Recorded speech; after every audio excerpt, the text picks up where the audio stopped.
Hello viewer, কেমন আছেন সবাই? আশা করি সবাই ভালো আছেন। এখন আমি আপনাদের সাথে শেয়ার করব কিভাবে আপনি চাইলে আপনার গুগল ক্রোম ব্রাউজার যত হিস্ট্রি আছে সেগুলো ক্লিয়ার করবেন। সো আপনাদেরকে সম্পূর্ণ ভিডিওটি দেখার জন্য আমন্ত্রণ জানাচ্ছি। চলুন তাহলে দেখে আসি কিভাবে আপনি আপনার গুগল ক্রোম ব্রাউজারে হিস্ট্রিকে ক্লিয়ার করবেন। সেই কাজটি করার জন্য আমি আমার গুগল ক্রোম ব্রাউজারটি ওপেন করছি। এটা হচ্ছে আমার গুগল ক্রোম ব্রাউজার এবং এটা হচ্ছে আমার একটি ইউজার।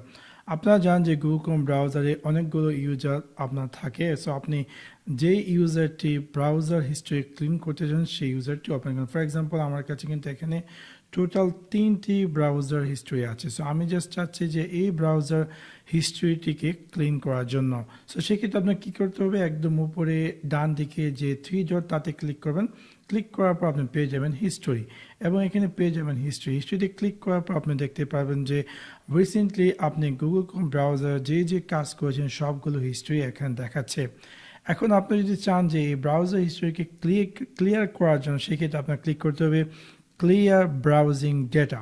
সো যখন আপনি ক্লিয়ার ব্রাউজিং ডেটাতে ক্লিক করবেন আপনাকে এরকম একটি স্ক্রিন দেখাবে এবং এখান থেকে এটা হচ্ছে বেসিক মোড এবং এটা হচ্ছে অ্যাডভান্স মোড।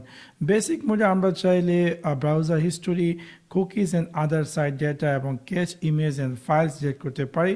আর অ্যাডভান্স সেকশনে আপনাকে browse history, download history, cookies and other site, cache image, password, lot of things আপনি চাইলে কমপ্লিটলি আপনার এই ব্রাউজার থেকে যত ধরনের হিস্ট্রি আছে সবগুলোকে ক্লিয়ার করতে পারেন এই চেকগুলোর মাধ্যমে।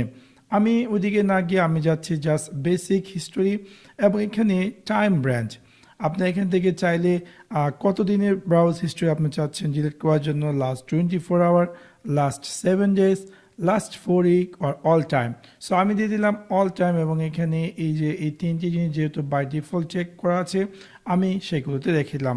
এখন আমি যখন ক্লিক করব ক্লিয়ার ডেটা এবং সাথে সাথে আমার ব্রাউজিং হিস্ট্রিটি চলে যাবে।